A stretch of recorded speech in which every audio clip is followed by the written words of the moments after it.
ডুম্বুর জলাশয়ে সংরক্ষিত জলকে পরিশোধিত করে জনগণের পানীয় জল হিসেবে নিরবিচ্ছিন্নভাবে সরবরাহ করার উদ্যোগ নেওয়া প্রসঙ্গে বৃহস্পতিবার বিধানসভায় একটা দৃষ্টি আকর্ষণী নোটিশ উত্থাপন করেন বিধায়ক রঞ্জিত দাস।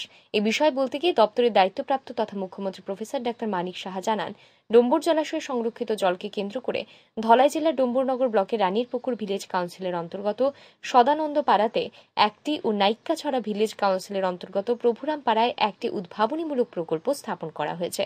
এছাড়াও ডুম্বুর জলাশয়ে সংরক্ষিত জলকে কেন্দ্র করে ধলাই জেলার রৈশাবাড়ি ব্লকের পশ্চিম পোটাছড়া ভিলেজ কাউন্সিলের অন্তর্গত নারায়ণ সর্দার পাড়াতে ইতিমধ্যেই একটি উদ্ভাবনীমূলক প্রকল্পের কাজ সম্পন্ন করে চালু করা হয়েছে, যার মাধ্যমে মোট ৫৫টি পরিবারে পাইপলাইনের মাধ্যমে পানীয় জল সরবরাহ করা হচ্ছে। তিনি আরও জানান, বর্ষাকালীন সময়ে ডুম্বুর জলাশয়ের আনুমানিক ধারণ ক্ষমতা ২৮.৬৯ কোটি লিটার এবং শুষ্ক মৌসুমে আনুমানিক ১৮.২০ কোটি লিটার জল জমা থাকে। ডুম্বুর জলাশয়কে কেন্দ্র করে বিদ্যুৎ দপ্তরে যে হাইড্রাল পাওয়ার প্ল্যান্ট রয়েছে তা থেকে নিরবিচ্ছিন্নভাবে বিদ্যুৎ উৎপাদনের জন্য ন্যূনতম ২০.৯৮ কোটি লিটার বা তার বেশি জলের প্রয়োজন। এমনকি শুষ্ক মৌসুমে প্রায় ৫০ থেকে ৭০ দিন প্রয়োজনের তুলনায় ডুম্বুর জলাশয়ে সংরক্ষিত জল কম থাকে। এই হাইড্রাল পাওয়ার প্ল্যান্টের টারবাইনের ওপর দিয়ে প্রবাহিত জলকে কেন্দ্র করে গোমতী নদীর পাদদেশের বহু ছোট ও মাঝারি ধরনের কৃষি জমিতে জলসেচের জন্য লিফট ইরিগেশন স্কিম এবং পানীয় জল পরিশোধনাগার স্থাপন করা হয়েছে। এর ফলে এই ডুম্বুর জলাশয়কে কেন্দ্র করে বড় আকারে পানীয় জলের পরিশোধনাগার তৈরি করা আপাতত সম্ভবপর নয় বলে জানান মুখ্যমন্ত্রী।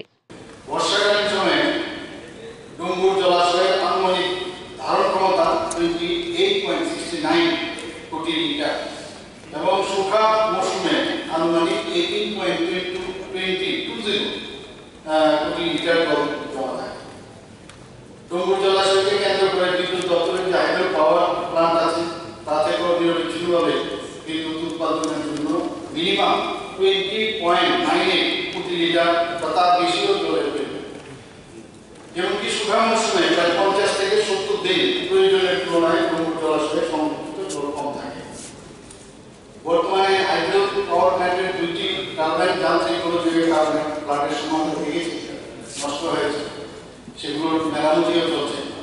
এখানে বলা হয় যে হাইড্রাল পাওয়ার প্ল্যান্টের টারবাইন আছে তার উপর দিয়ে যে প্রবাহিত জল সেটাকে কেন্দ্র করে গোমতী নদীর যে পাদদেশ সেখানে বহু ছোট ও মাঝারি ধরনের কৃষি জমিতে জলসেচেরও ব্যবস্থা আছে, লিফট ইরিগেশন স্কিম এবং পানীয় জল পরিশোধনাগার স্থাপন করা হয়েছে।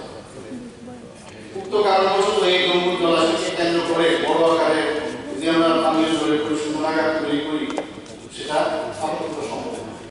মুখ্যমন্ত্রী এই বক্তব্যের পরিপ্রেক্ষিতে পয়েন্ট অফ ক্লারিফিকেশন এনে বিধায়ক রঞ্জিত দাস জানান, হাইড্রাল পাওয়ার প্ল্যান্টের টারবাইনের জন্য ব্যবহৃত জল থেকেও প্রকৌশলীদের মতামত নিয়ে জল শোধনাগার তৈরি করা যেতে পারে।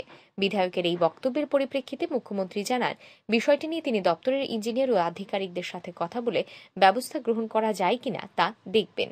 ব্যুরো রিপোর্ট, আর ই নিউজ।